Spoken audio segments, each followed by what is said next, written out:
Levitiko Kapitulo 6. Sinabi pa ni Yahweh kay Moises, nagkakasala ang sinumang magkaila tungkol sa isang bagay na inihabilin sa kanya, ang sumire sa kasunduan, ang magnakaw o magsamantala sa kapwa at ang mag-angkin ng isang bagay na napulot at manumpang iyon ay wala sa kanya.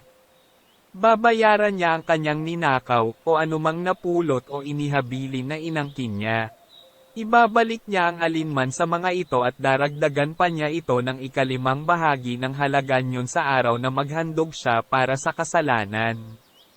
Ang iaalay naman niya bilang handog na pambayad sa kasalanan ay isang lalaking tupa na walang kapintasan. Itatakda mo ang halaga nito ayon sa sukatang itinakda ng santuaryo. Ihahandog iyon ng pari at siya'y patatawarin sa alinmang pagkakasala niya, mga handog na sinusunog ng buo. Sinabi pa ni Yahweh kay Moises, sabihin mo kay Aaron at sa kanyang mga anak, ito ang tuntunin tungkol sa handog na sinusunog. Kailangang ilagay sa altar ang handog na sinusunog at do'y hayaang magdamag na may apoy na nagniningas. Magsusuot ng damit na lino at salawal na lino ang pari, at aalisin niya ang abo ng sinunog na handog at ilalagay sa tabi ng altar. Pagkatapos, magpapalit siya ng kasuotan at dadalhin niya ang abo sa isang malinis na lugar sa labas ng kampo. Ang apoy sa altar ay dapat panatilihing nagniningas, ito'y dapat gatungan tuwing umaga. Ihahanay sa ibabaw ng gatong ang handog na susunugin at ang tabang kinuha sa handog pangkapayapaan. Hayaang laging may apoy sa altar at hindi ito dapat pabayaang mamatay. Handog na pagkaing butil. Ito naman ang tuntunin tungkol sa mga handog na pagkaing butil. Mga pari lamang ang maghahandog nito sa altar. Dadakat ang pari ng hari ng binuhusan ng langis at binudburan ng insenso at ito'y susunugin sa altar bilang handog upang ang usok nito'y maging mabangong samyo kay Yahweh. Ang natira ay magiging pagkain ng mga pari. Lulutuin ito ng walang pampaalsa at doon nila kakainin sa isang banal na lugar, sa patio ng toldang tipanan. Inilaan ko iyon para sa kanila bilang kaparte ng pagkaing handog sa akin. Iyo'y ganap na sagrado tulad ng handog para sa kapatawaran ng kasalanan at handog na pambayad sa kasalanan.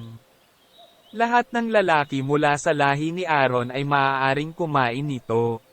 Ito ay bahagi nila magpakailanman sa mga pagkaing handog sa akin.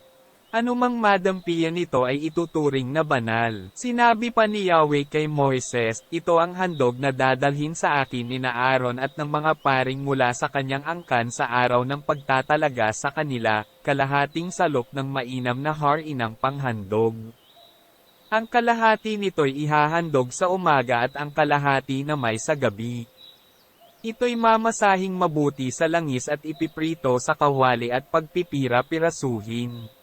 Pagkatapos, susunugin sa altar bilang mabangong samyong handog sa akin, gaya ng handog na pagkaing butil. Ang paring mula sa angkan ni Aaron ang maghahandog nito sa akin, ito'y batas na dapat sundin magpakailanman. Ang handog na ito ay susunugin para sa akin. Ang lahat ng pagkaing butil na handog ng pari ay lubusang susunugin, at hindi ito maaaring kainin. Mga tuntunin tungkol sa handog para sa kapatawaran ng kasalanan.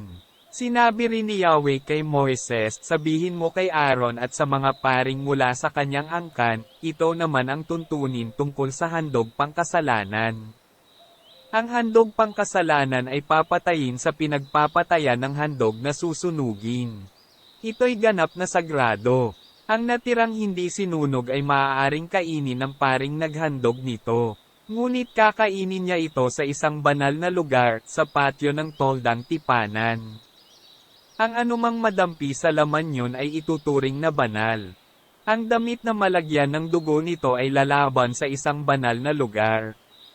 Ang palayok na pinaglutuan ng handog ay babasagin, ngunit kung ang pinaglutuan ay sisidlang tanso, ito'y kukuskusin at huhugasang mabuti.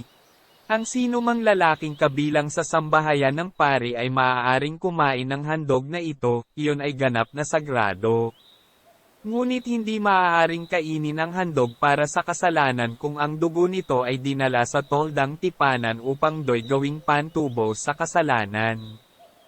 Ito ay dapat sunugin na lamang.